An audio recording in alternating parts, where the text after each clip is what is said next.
Hi అండి. అందరూ బాగుండాలని కోరుకుంటూ థంబ్‌నెయిల్ చూసారు గదా! అమెరికా వీసా డ్రాప్ బాక్స్ ఇంకా లేదా?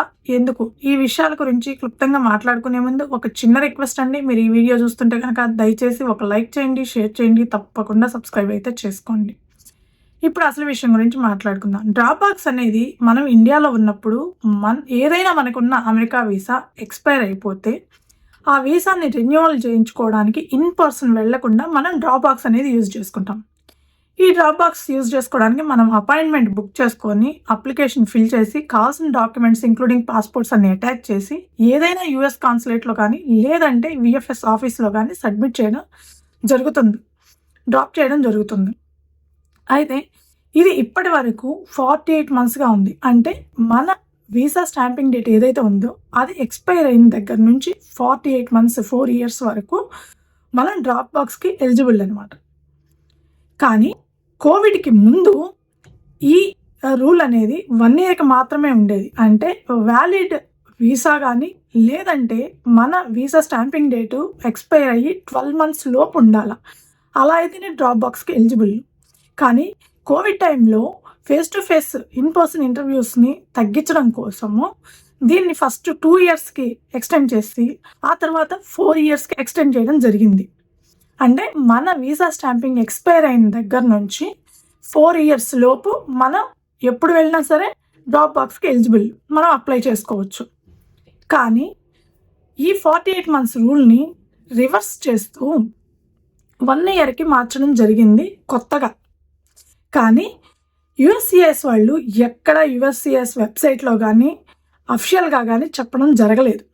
ఎక్కడ అఫిషియల్గా అనౌన్స్మెంట్ అయితే లేదండి దీని గురించి. కానీ కంట్రీ వైజ్ కాన్సులేట్ రూల్స్ ఉన్న చోట ఇది చేంజ్ చేయడం జరిగింది.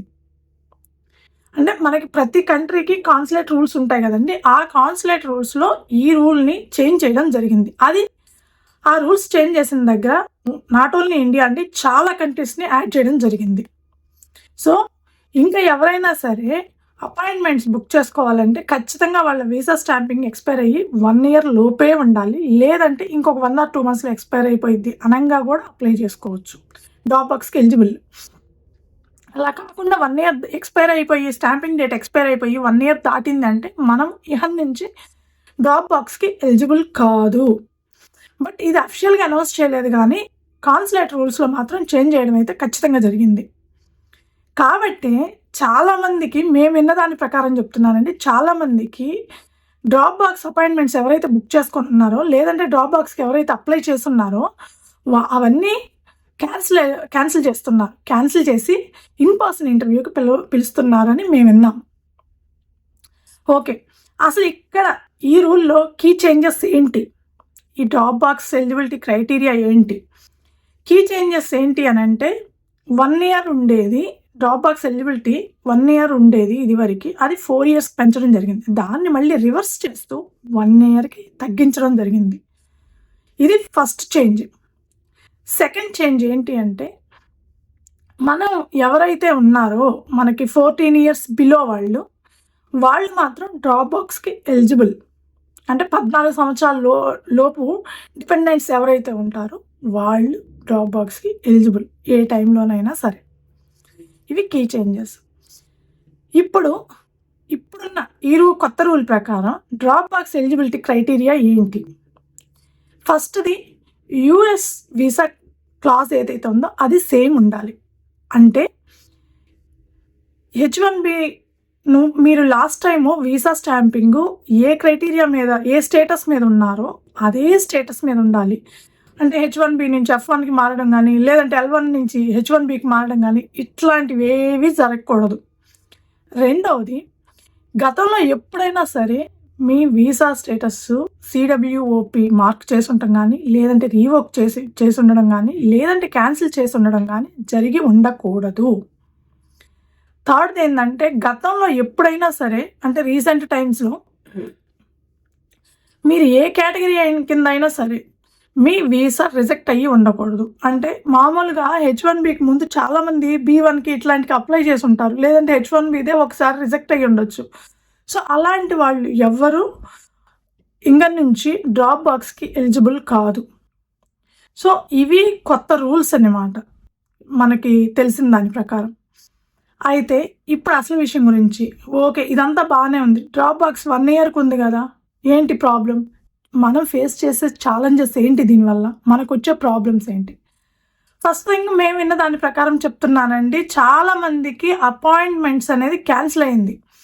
ఎవరైతే డ్రాప్ బాక్స్ కోసం అపాయింట్మెంట్ బుక్ చేసుకొని ఉంటారో, అప్లై చేసి ఉంటారో, ఆ అపాయింట్మెంట్స్ మొత్తం క్యాన్సిల్ అయినాయి. అంటే ఇన్ పర్సన్‌కి ఇంటర్వ్యూకి వెళ్ళాలి. ఇన్ పర్సన్ ఇంటర్వ్యూకి వెళ్ళాలి అని అంటే మనకి అపాయింట్మెంట్ స్లాట్ దొరకాలి ముందు.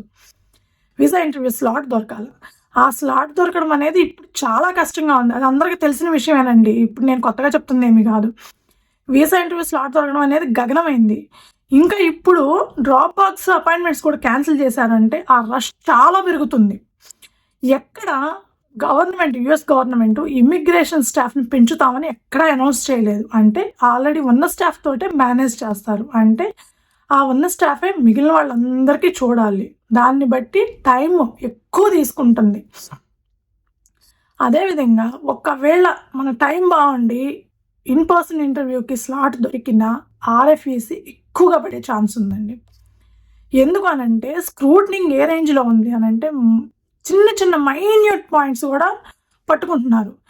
దీనికి ఒక చిన్న ఎగ్జాంపుల్ చెప్తానండి. మాకు తెలిసిన విషయం గురించి చెప్తాను. ఒక అతను ఎప్పుడో లాంగ్ ఎగో అంటే ఒక 5 ఇయర్స్ నా టైంలోనో 6 ఇయర్స్ బ్యాక్ F1 స్టూడెంట్గా ఇక్కడికి వచ్చి తర్వాత H1B F1 అయిపోయిన తర్వాత H1Bకి అప్లై చేసి H1B మీద వర్క్ చేస్తున్నాడు. ఆయన రెన్యువల్కి వెళ్ళారు. వెళ్ళినప్పుడు వాళ్ళు ఏం స్క్రూటినింగ్ చేశారో తెలుసా అండి? F1 స్టూడెంట్గా ఉన్నప్పుడు నీ అకౌంట్లో ఈ ప్లేస్ నుంచి డబ్బులు పడ్డాయి.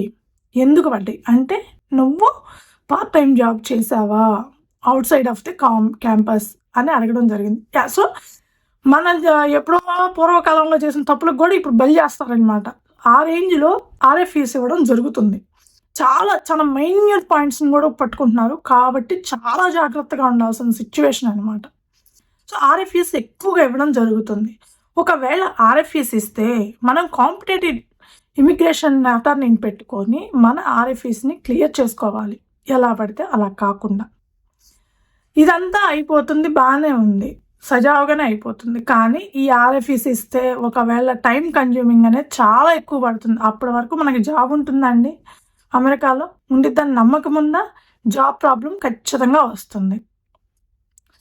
ఒకవేళ ఇవన్నీ క్లియర్ అయినా కూడా పాస్పోర్టు మనకి చేతికి రావడానికి ఇప్పుడున్న కరెంట్ సిచ్యువేషన్లో 3 to 4 వీక్స్ పడుతుంది. హార్డ్లీ ఎవరైనా సరే ఇండియాకి వెళ్తున్నారంటే విజిట్ పర్పస్గా మ్యాక్సిమం 4 to 5 వీక్స్ వరకు ప్లాన్ చేసుకుంటారు. కానీ మనకి ఇప్పుడున్న సిచ్యువేషన్లో పాస్పోర్ట్ మన చేతికి రావడానికి 3 వీక్స్ పెట్టింది అని అంటే మనం ఎప్పుడు అపాయింట్మెంట్స్ బుక్ చేసుకోవాలి, ఇన్ పర్సన్ది ఎప్పుడు అటెండ్ అవ్వాలి, అది ఆర్ఎఫ్ఈస్ పడకుండా ఉండాలి, ఇవన్నీ ఒకవేళ పడ్డా క్లియర్ అవ్వాలి, ఇవన్నీ జరిగే పనులండి. సో ఇలాంటి ప్రాబ్లమ్స్ అన్నీ ఒకదానికి ఒకటి లింక్ అవుతూ చాలా ప్రాబ్లమ్స్ క్రియేట్ అవుతాయి.